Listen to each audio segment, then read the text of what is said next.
আসসালামু আলাইকুম ওরহমতুল্লাহি ওবারাকাতুহু।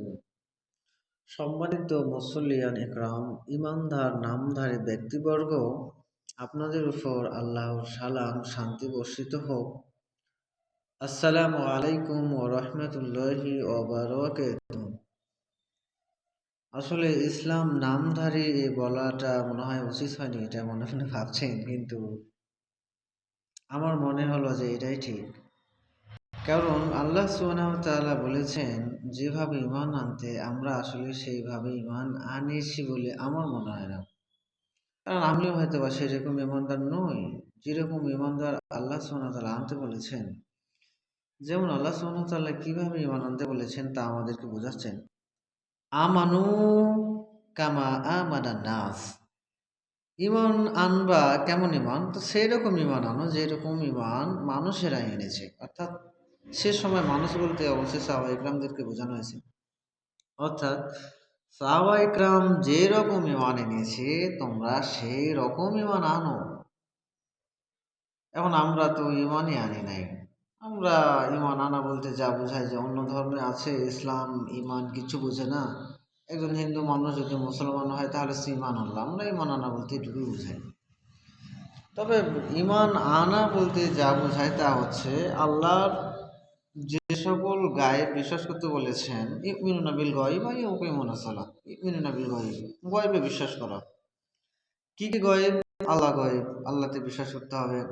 আমানতু বিল্লাহি ওয়া মালাইকাতিহি, মালাইকা গায়ব। ওয়া কুতুবিহি, এবং কোরআনও গায়ব। কোরআন অদৃশ্য, কোরআন দেখা যায় না। ওহী অদৃশ্য। ওয়া রুসুলিহি, এবং রসুলও গায়ব। রসুলও দেখা যায় না, রসুল দেখা জিনিস না, রসুল বিশ্বাস করা জিনিস।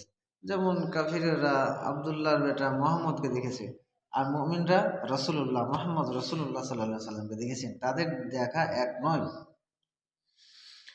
আচ্ছা, তারপর আমানতু বিল্লাহি ওয়া মালাইকাতিহি ওয়া কুতুবিহি ওয়া রুসুলিহি ওয়াল কদরি খাইরি ওয়া শাররি মিনাল্লাহি তাআলা। ভাগ্যের ভালো মন্দ এটা আল্লাহর হাতে আছে, এটা কারোর অধিকারে নাই। তারপর বা'আদাল মাউত, আর মৃত্যুর পরে পুনরুত্থান জীবন। এই ছয়টা মূলত এই বিষয়কে যে বিশ্বাস করে না দেখে গায়বে বিশ্বাস করে, এটা হচ্ছে ইউমিনুনা বিল গায়ব। আচ্ছা, ঈমান এই মূলত ঈমান হচ্ছে এই জিনিসটাই। এই ছয়টা জিনিসের প্রতি আপনাকে বিশ্বাস রাখতে হবে না দেখে। এটুক হচ্ছে না দেখে ঈমান, না দেখে বিশ্বাস করা হচ্ছে ঈমান।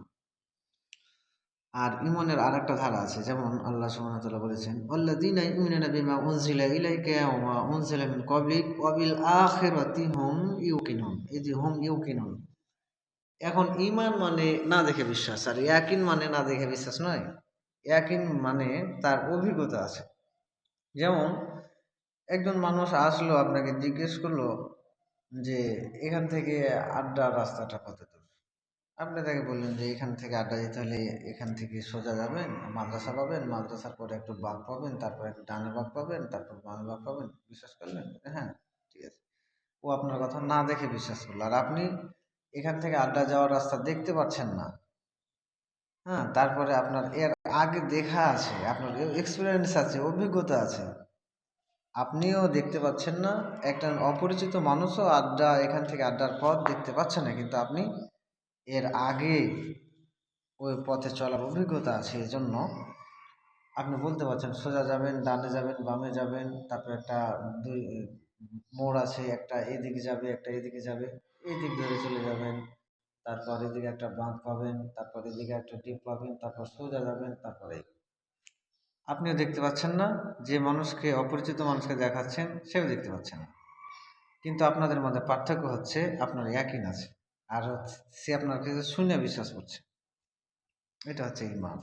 আর আপনি যেভাবে ওকে ইনস্ট্রাকশন দিচ্ছেন সেটা হচ্ছে ইয়াকিন। আখিরাত বিষয়ে আপনার সেই রকম জ্ঞান থাকতে হবে, এটা নাম হচ্ছে ইয়াকিন। আচ্ছা, ইউমিনুনা বিল্লাহ, আল্লাহর প্রতি যে আমি বিশ্বাস স্থাপন করলাম তার প্রমাণ, এত প্রমাণ তো আছে। আল্লাহ বলছেন যে যে ইমানদার আসলে তাকে বুঝবা কিভাবে, তা বুঝার জন্য সহজ একটা বুদ্ধি, ইউকিমুনা সালাহ, সে সলাৎ কায়েম করবে। যে যার ইমান আছে সে সলাৎ কায়েম করবে, যে বলছে যে আমি ইমান এনেছি সে সলাৎ কায়েম করবে। আর যার সলাৎ পড়া যার প্রয়োজন মনে করবে না, মনে করতে হয় তার ইমান নেই। আর ইমান ছাড়া আসলে সলাৎ, হজ, জাকাত, জিহাদ, কুরবানি, দিন কায়েম কোনো দাম নাই। মূলত ১ নম্বর ইবাদত হচ্ছে ইমান। আল্লাহ যতবার বলেছেন আমানু, ও তার সাথে সাথে বলছেন আমলে সলেহা, অর্থাৎ আমলে সলেহে ছাড়া আপনার ইমান গ্রহণযোগ্য না, এটা প্রমাণিত না, এটা অপ্রমাণিত ইমান। আচ্ছা, তাহলে আল্লাহ ইমানদার সম্বন্ধে বলেছেন আল্লাযীনা ইউমিনুনা বিল গায়ব, যারা অদৃশ্যে বিশ্বাস স্থাপন করে, ওয়া ইউকিমুনাস সালাহ, এবং সালাত প্রতিষ্ঠা করে, ওয়া মিম্মা রাযাকনাহুম ইউনফিকুন, আর তাদেরকে যে সকল রিজিক দিয়েছি সেই সমস্ত রিজিক হতে ব্যয় করে, ওয়াল্লাযীনা ইউমিনুনা বিমা উনজিলা ইলাইকা ওয়া মা উনজিলা মিন ক্বাবলিক, এবং তারা বিশ্বাস করে আপনার প্রতি যা নাজিল করেছি এবং আপনার পূর্বে যে সমস্ত কিতাব নাজিল করেছে তার প্রতি। তার মানে শুধু কোরআন বিশ্বাস করবেন আপনি মুমিন হতে পারবেন না। আপনাকে তাওরাত, জাবুর, ইনজিল, যত নবীকে আল্লাহ কি যে যত কিতাব দিয়েছে সব কিতাবকে আপনার বিশ্বাস করতে হবে, আল্লাহর বহি বলে বিশ্বাস করতে হবে, তাহলে আপনি ইমানদার। তাছাড়া আপনি ইমানদার না। অন্য অন্য কিতাবে যদি আপনার বিশ্বাস না থাকে তাহলে আপনি ইমানদার হতে পারবেন না। আর আখেরাত সম্বন্ধে ইয়াকিন থাকতে হবে, ইয়াকিন তো বললাম। আচ্ছা, এই কাজগুলো যাদের মধ্যে থাকবে এদের সম্বন্ধে আল্লাহ বলছেন উলাইকা আলা হুদাম মির রাব্বিহিম, এই মানুষগুলা তাদের রবের দেখানো পথে আছে। অর্থাৎ যে ঈমান আনবে অদৃশ্যের প্রতি, যে সালাত কায়েম করবে, আর রিজিক আল্লাহ যা রিজিক দিয়েছে তা থেকে ব্যয় করবে, এবং নবীকে যে কিতাব দেওয়া হয়েছে, নবীর আগের মানুষকে, আগের নবীদেরকে যে কিতাব দেওয়া হয়েছে তাতে বিশ্বাস করবে, আখেরাতের প্রতি একদম গাঢ় বিশ্বাস, নিশ্চিত বিশ্বাস থাকবে। এই 5টা জিনিস যার মধ্যে থাকবে আল্লাহ তাকে বলছেন উলাইকা, ওই সমস্ত মানুষ, আলা হুদা মির রাব্বিহিম, তাদের প্রতিপালকের দেখানো পথে আছে। উলাইকা হুমুল মুফলিহুন, আর তাদের রবের দেখানো পথে থাকলে তারা তো সফলকাম হবেই। বলছেন যে উলাইকা হুমুল মুফলিহুন, মানুষগুলো সফলকাম। তাহলে আপনি যদি ইমানদার দাবি করেন তাহলে অবশ্যই আপনাকে এই বৈশিষ্ট্যটি অর্জন করতে হবে। এর বাইরে যদি আপনি চলে যান তাহলে আপনি ইমানদার না। দন্তা নয় কাটি না, আপনি ইমানদার না।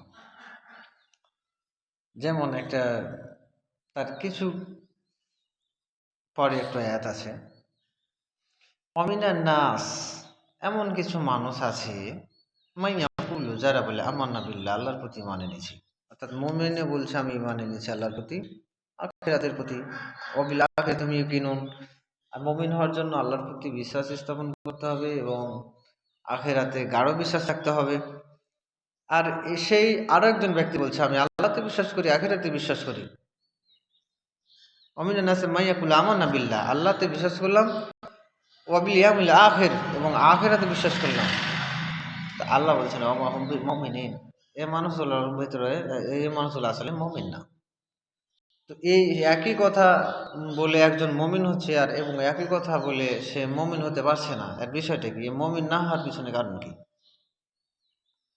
এর মুমিন না হওয়ার পিছনে কারণ আল্লাহ আর একটু পরে বলছেন।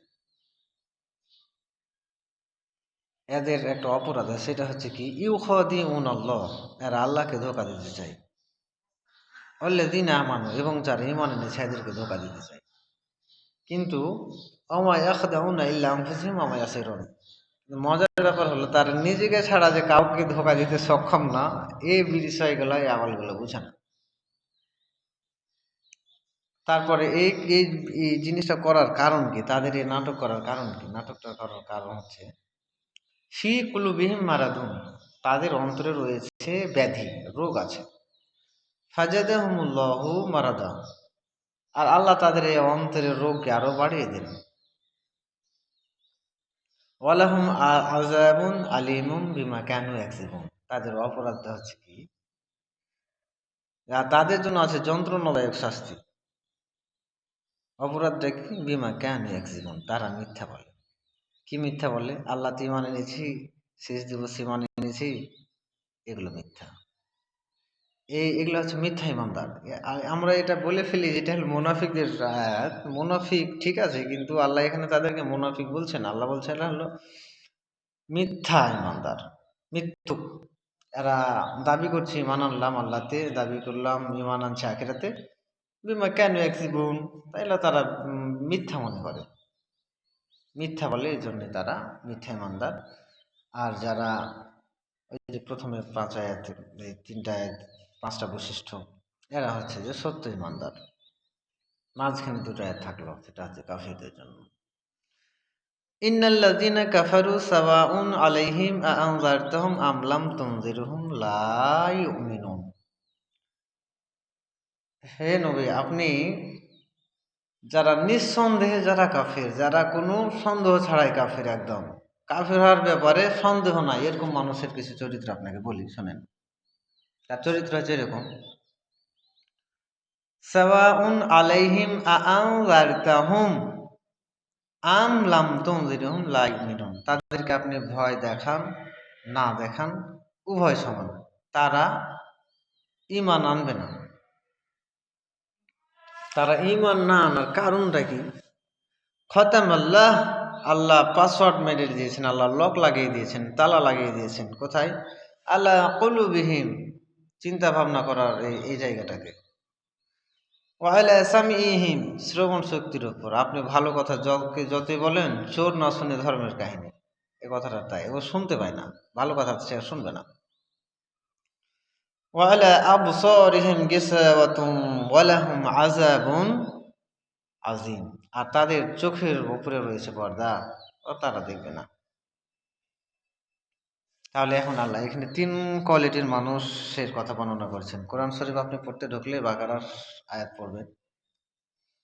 প্রথমে মুমিনদের সম্বন্ধে বলেছেন যে মুমিন হতে গেলে ইউমিনুনা বিল গায়ব, অদৃশ্যে বিশ্বাস স্থাপন করতে হবে, রিজিক থেকে দান করতে হবে, তারপর সালাত প্রতিষ্ঠা করতে হবে, তারপর নবীর উপরে যা কিতাব দেওয়া হয়েছে তা বিশ্বাস করতে হবে, নবীর আগে যে কিতাব তা বিশ্বাস করতে হবে, এবং আখেরাতে পুরোবার বিশ্বাস। তারপর কাফিরদের সম্বন্ধে বলা হচ্ছে যে আপনি যতই এমন মানুষ আছে যাদেরকে আপনি ভয় দেখান বা নাই দেখান, তারা ঈমান আনবে না। তাদের অন্তরে আল্লাহ তালা মারিয়ে দিয়েছেন, তাদের শ্রবণ শক্তির উপরে আবরণ আছে, আর তালা লক লাগিয়ে দিয়েছেন, আর দৃষ্টিশক্তির উপরে রয়েছে আবরণ। তারপরে আল্লাহ পরে বলছেন অমিনান নাসি মান ইয়াকুলু আমান্না বিল্লাহ, অনেক মানুষ আছে যারা বলছে আমরা মুমিনদের মতো ইমানদার, আমরা ঈমান এনেছি আখিরাতের প্রতি, শেষ দিবসের প্রতি। তারপরে বলছে যে এরা ঈমানদার না, কারণ কি? এই যে ঈমান এনেছে আল্লাহর প্রতি, আখিরাতের প্রতি, এই কথাটা তাদের মিথ্যা, এরা হচ্ছে মিথ্যা ঈমানদার। এখন মজার ভাববার বিষয় হচ্ছে যে এই 3 কোয়ালিটির কোন কোয়ালিটিতে আমি আছি বা আপনি আছি, এটা ভেবে নিতে হবে। কারণ আপনি সারা জীবন সারাদিন রোজা রাখবেন না খেয়ে, আপনার প্রত্যেকটা ইবাদতের শর্ত আছে। আপনি সালাত আদায় করবেন, ঈমান না থাকলে আপনার সালাত হবে না। আর ঈমানটাকে ধ্বংস করার কোনো অস্ত্র আছে কি? হ্যাঁ, ঈমানটাকে ধ্বংস করার জন্য আছে শিরক। আপনার যদি শিরক থাকে তাহলে আপনি কখনো ঈমান টিকিয়ে রাখতে পারবেন না। আচ্ছা, শিরক জিনিসটা কি? আল্লাহ সুবহানাহু ওয়া তাআলা আমাকে এই বিষয়ে যথেষ্ট জ্ঞান অর্জন করার তৌফিক দান করুক। আমি শিরক সম্বন্ধে জেনে শুনে বুঝে প্রমাণ সহকারে বলার চেষ্টা করব। আর শিরক এমন একটা অপরাধ যা আগের অতীতের সমস্ত নেকি শেষ করে দিতে পারে। আমার ছোট্টখানে যা ধারণা আছে, আল্লাহ 18 জন নবীর নাম উল্লেখ করেছেন আর বলেছেন এরা যদি শিরক করত, এদের আমলনামা ধ্বংস করে দিতাম। তারপর আমাদের নবীকে বলছেন, নবী তুমি যদি শিরক করতা, তোমাকে ধ্বংস করে দিতাম। তাহলে আমরা তো চুনোপুটে, আমরা সাধারণ মানুষ, আমরা যদি শিরক করি আমাদের বাট না বাইটে দিবে আল্লাহ সুবহানাহু ওয়া তাআলা, এটা মাফ করবে না। তো এই শিরক জিনিসটা কি এবং কিভাবে শিরক হয়, শিরক এত ভয়াবহ কেন, আর ঈমান বাঁচানোর জন্য, ঈমানদার থাকার জন্য শিরক সম্বন্ধে জ্ঞান অর্জন করা কতটা প্রয়োজন। আপনি শিরক বিষয়ে যদি আপনি না জানেন, তাহলে আপনি কিভাবে জানবেন যে আমি মুশরিক কিনা বা আমার মধ্যে শিরক আছে কি নাই? আপনি তো জানেন না। আমি ছোট্ট পরিসরে বলি, যেমন আমরা যদি বলি লা ইলাহা, তাহলে কোনো ইলাহা নাই, ইল্লাল্লাহ, আল্লাহ ব্যতীত। আল্লাহ ইলাহা এটা আমরা জানি, তবে লা ইলাহা বলে আপনি যে ইলাহাদেরকে ত্যাগ করলেন সেই ইলাহাগুলো কারা, তাদেরকে চেনেন? আল্লাহ এটা চিনে দিয়েছেন, সূরা বাকারা এটা আলোচনা পাবেন। ফামাই ইয়াকফির বিত